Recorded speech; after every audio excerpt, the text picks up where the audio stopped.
마가복음 1장 1절입니다.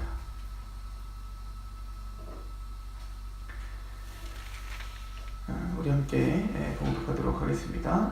시작. 하나님의 아들 예수 그리스도의 복음의 시작이라. 아멘. 오늘부터는 마가복음을 같이 묵상하고자 할 텐데요. 이 마가복음의 저자는 마가이죠. 이 마가는 사도가 아닙니다. 우리가 잘 알듯 이 마가는 이제 그 바울과 바나바와 함께 1차 전도여행을 떠났다가 도망을 갔죠. 너무 힘들어서. 사실은 이 마가는 좀 부유한 집의 자제예요. 그리고 바울의 생질이었고 바나바의 생질이었고요. 그러다 보니까 아마 그 1차 전도여행 때 얼마나 그 위험과 또 배고픔과 여러 가지 고난 속에서 그 1차 전도여행을 하는 동안에 감당이 되지 않았던 것 같습니다. 아직 그리고 어리기도 했었던 것 같고요. 그래서 마가는 도망을 가게 됐어요. 그래서 2차 전도여행을 이제 준비하면서 바울은 바나바와 이야기를 나누는데, 바나바는 이제 당연히 마가를 데려가자는 것이었고, 바울은 그런 놈이랑 내가 같이 할 수 없다. 이 얼마나 심각한 문제였는지 이 바나바와 바울이 이 마가로 인하여 싸움이 나서 쪼개지는 일이 벌어지죠. 사실은 이제 그 사도 바울은 그래서 이 전도와 하나님의 나라와 또 복음과 십자가에 정말 목을 매며 그렇게 살았던 사도 바울이 보기에는 이 마가가 너무 연약해 보이는 겁니다. 그리고 하나님의 일을 하는 데 있어서 또 십자가를 위해 내가 죽었다고 하는 사람이 어찌 저렇게 나락할 수가 있는가, 그거에 이제 분노했던 거죠. 그런데 후에 마가는 성장하게 됐고요. 사실은 바나바가 마가를 챙겼고, 그리고 마가는 다시 회복이 되어서 베드로와 함께 있었던 것 같습니다. 그래서 베드로전서 5장 13절에 보면 그는 나의 아들이다, 이 마가를 향해서 나의 아들이다 라고 이야기를 하죠. 그래서 이제 우리가 보통 그 신약 성경에 들어오기 위해선 사도들의 기록이 되거든요. 근데 이 복음서 4개 중에 요한과 마태는 12제자 중에 있지만, 마가와 누가와 같은 경우는 사도들이 기록한 게 아니잖아요. 그런데 또 어떻게 이 사도성을 가지고 이 복음서에 들어왔는가, 어떻게 성경이 됐는가라고 할 때, 마가는 베드로와 함께 다니면서 베드로의 권위로 사실은 이 복음서에 들어오게 된 것이고요. 또 이 누가복음이라는 것은, 누가는 누구와 함께 다녔냐면 바울과 함께 다녔거든요. 그래서 바울의 권위로 누가복음이 이제 권위를 인정받는 겁니다. 또한 이 마가는 나중에 이제 훗날 바울이 사실은 난 후회했다 이런 얘기는 하지 않지만, 디모데에게 편지를 보내면서 내가 외롭다, 이제 빨리 나에게 좀 디모데 빨리 와줘, 이런 편지를 쓰죠. 그리고 내가 추우니까 옷과 또 책을 가지고 두루마기를 가지고 나에게 와라, 이렇게 이제 표현을 하면서 마가를 데려와라 이렇게 이야기를 합니다. 마가는 나에게 유익하다 이렇게 표현합니다. 그러니까 아마 바울은 이 마가에 대해서 미안함도 있었을 것이고, 마가에 대한 어떤 그 애틋함이 있었던 것 같습니다. 그래서 이 마가는 베드로와 함께 동행하며 또 전도여행을 하면서 예수님에 대한 이야기를 들었을 것이고, 또 그래서 이 복음을 기록하게 되었다라고 하는 것을 우리가 상고해 볼 수가 있습니다. 자, 그런 거 보면 사실은 마가가 바로 우리와 같죠. 우리 또한 어떻게 예수님과 함께, 마가가 그때 구원받지 않았는 사람이었겠습니까? 구원을 받은 사람이죠. 예수님을 믿었고, 그래서 정말 야심차게 바울과 바나바를 따라갈, 대단한 헌신 아닙니까? 따라가려고 하지만 꼭 우리가 마태복음 전체를 상고하면서 베드로의 모습을 보듯 또 제자들의 모습을 보든 처음부터 그렇게 힘있게 자신의 모든 것을 다 헌신하며 사는 사람이 누가 있겠습니까? 내가 주님을 위해서 목숨을 다하겠습니다 라고 했던 베드로조차 여자의 양명 앞에서도 예수를 부인할 수밖에 없었던 연약함을 가지고 있는 것이 바로 우리의 모습이고, 그게 바로 마가의 모습이었던 것입니다. 그러나 하나님은 신실하시게 바울조차 저런 놈이라는 내가 할 수 없다 라고 했던 마가인데도 불구하고, 하나님은 바나바라는 사람을 통하여 또 베드로를 통하여 또 마가를 하나님은 하나님의 사람으로 만드시고 또 세우시는 모습을 우리는 볼 수가 있죠. 그리고 바로 그 모습을 통해서 우리를 발견하게 되는 겁니다. 우리가 얼마나 하나님의 말씀 앞에 결단하고 헌신하며 또 그렇게 살겠다고 결심을 합니까? 그럼에도 불구하고 우리는 마가처럼 무너지고 또 넘어지죠. 그러나 하나님의 포기하지 않는 그 하나님의 은혜가 우리를 붙들고 있고, 또 주님의 그 십자가의 고난이 우리를 우리답게 만드는 거죠. 또 우리를 그리스도인답게, 의인답게 만드시는 겁니다. 그러므로 마가가 이 마가복음을 기록하면서 오늘 말씀에 이렇게 시작을 합니다. 하나님의 아들 예수 그리스도의 복음의 시작이다 라고 표현합니다. 마가는 아마 회복된 이후에 이 마가복음을 기록했겠죠. 이게 언제 기록했다, 이걸 우리는 정확하게 알 수는 없습니다만, 어쨌든 1차 전도의 실패를 끝내고 그리고는 어떤 과정 속에서, 이것도 우리가 알 수는 없습니다. 그러나 바나바와 또 베드로를 통해서 이 복음을 다시 한번 정립하고 또 복음 앞에 자신을 돌아보게 됐을 것이고, 그리고 이 복음을 이제 생명을 걸고 전했던 이 마가는 이렇게 시작을 하는 포문을 엽니다. 하나님의 아들 예수 그리스도. 이거 사실은 마태가 강조했었던 것도 마찬가지죠. 그래서 이 마가복음도요, 하나님이 직접 예수님을 하나님의 아들이라고 2번 칭하게 됩니다. 마가복음에. 또 마귀를 통해서 2번 하나님의 아들을 칭하게 되고, 또 우리가 잘 알듯이 베드로 또 제자들을 통해서 또 마지막, 우리 마태복음을 이제 이미 다 상고했기 때문에 마지막 백부장을 통해서도 또 하나님의 아들이라는 칭함을 했다는 것을 우리는 상고했었죠. 그래서 이 마가는 바로 그 하나님의 아들이신 예수, 또 그분이 우리의 메시아이신데 그 그리스도의 복음의 시작, 이게 아르케라는 단어, 이게 근원, 이제 근본이시다, 시작이시다, 이런 뜻입니다.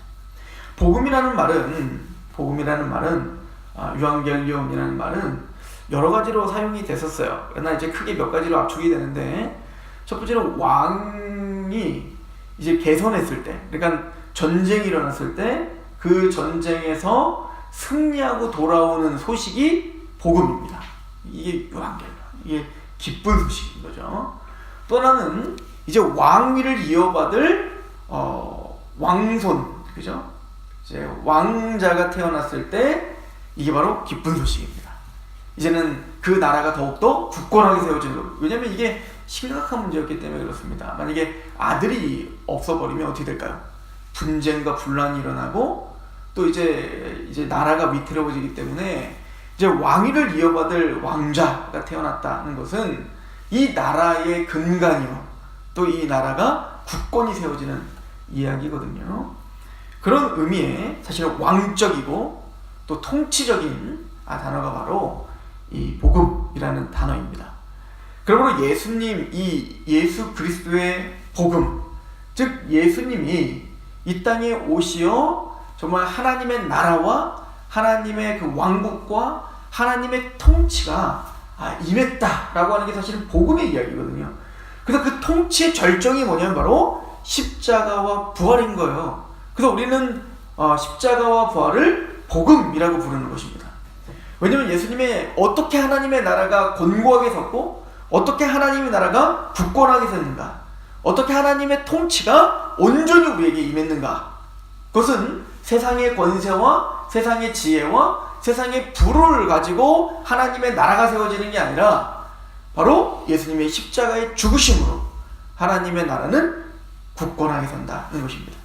그래서 이 마가복음은요, 세 토막으로 나눌 수가 있는데, 초반은 바로 갈릴리에서 예수님의 사역인 거예요. 우리는 예수님의 이 갈릴리 사역을 통해서 어떤 의미가 있는지 우리가 또 마태복음과 또 연결하면서 우리가 상고하게 될 테이고, 그리고는 두 번째 큰 토막은 예루살렘으로 입성하시는 과정, 또 예루살렘에서의 사역, 그리고 마지막 토막은 이제 예수님께서 고난당하시고 십자가에 죽으시는 사역.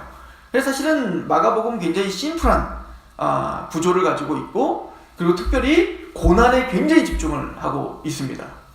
그래서 그 교부들은 이제 이 마태와 마가와 누가와 요한복음을 이제 에스겔서와 또 그 요한계시록에 나오는 이 네 생물과 비교를 많이 합니다. 사람과 소와 송아지와 사자와 그리고 독수리, 이 네 생물이 에스겔과 그리고 계시록에 나오죠.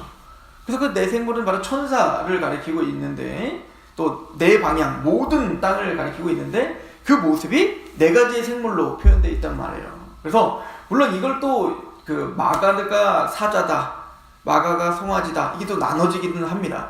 그러나 우리가 받아들이기 좀 합당한 것은 마태는 사자, 그리고 마가는 송아지, 그리고 누가는 인자, 사람, 그리고 요한은 독수리, 이렇게 표현하는 것이 많은 교부들과 또 많은 신학자들이 동의하는 바인 거예요. 그래서 사자는 바로 왕을 상징해서, 이 마태는 바로 유다 지파의 왕, 유다 지파 다윗의 자손, 바로 예수 그리스도, 즉 유대의 왕이시며 통치자이신 예수를 강조하고 있다면, 이 땅의 유대인의 왕으로 오신 이분은 온전하신 사람이셨다. 이것을 누가복음이 강조를 하죠. 그래서 누가복음 같은 경우는 다른 복음서에 없는 예수님의 어린 시절도 그리고 있는 거예요. 그분은 사람이셨지만 그분은 온전하셨고 의인이시다는 것이죠. 그런데 그분은 단순히 사람일 뿐만 아니라 그분은 하나님이시다. 이게 바로 요한복음이 강조하고 있는, 이게 독수리 복음이라고 이제 우리가 이야기를 하는데, 그래서 요한복음 뭐라고 시작하죠? 태초에 하나님의 말씀이 있었는데, 그 말씀이 하나님과 함께 계셨으니 그 말씀이 곧 하나님이시다. 그로 말미암아 모든 만물이 창조되었다.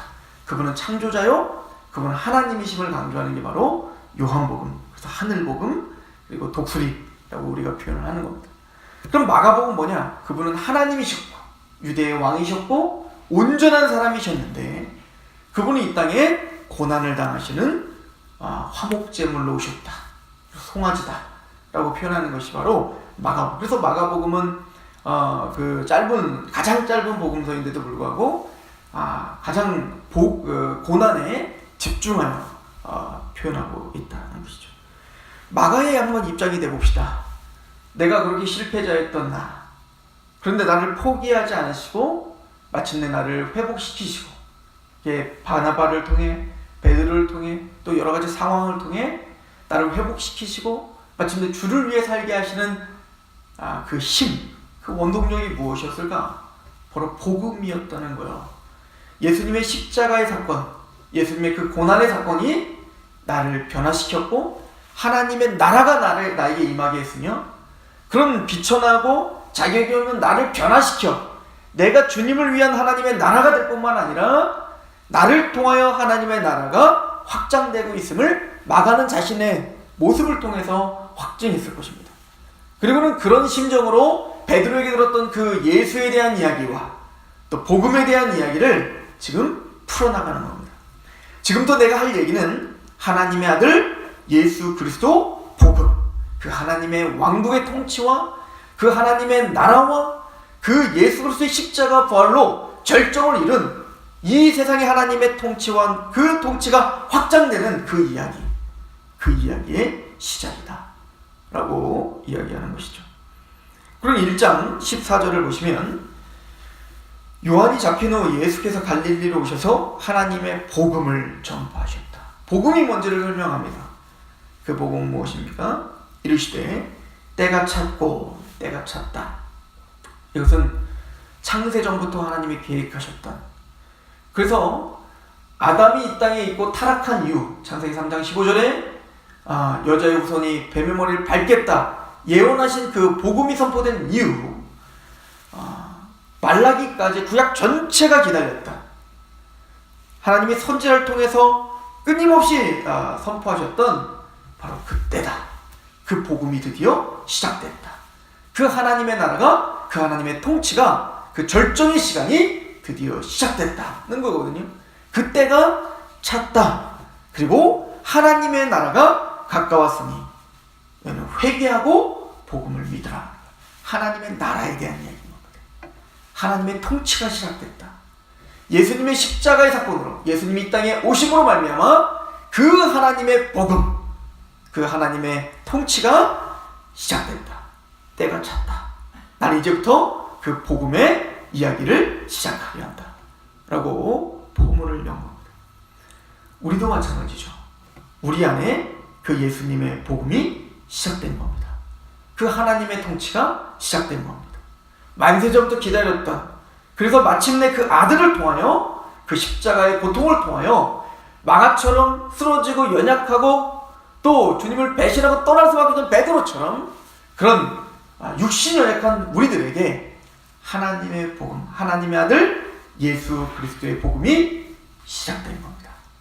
그 복음의 시작이 마가를 통하여 하나님 그 영광스러운 예수님의 이야기가 우리가 묵상하면서 또 우리의 삶을 통해 돌아보면서 우리가 복음이 우리에게 어떤 의미가 있고 그 복음이 우리에게 무엇을 시작하려고 하는지를 곰곰이 묵상하며 그 하나님께 그 복음을 영원롭게 하고 또 하나님 나라를 또 하나님께 영광을 돌리는 우리가 되시길 축원합니다.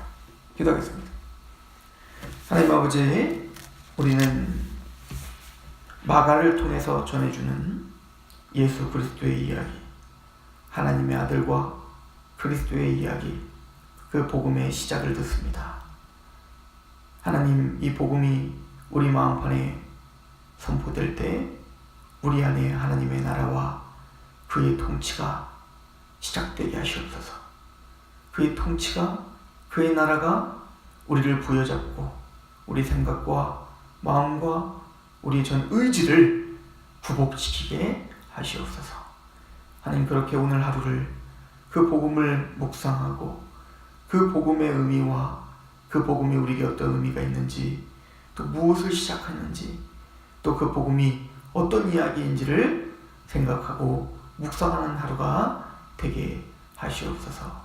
예수 그리스도의 이름으로 감사하며 기도합니다.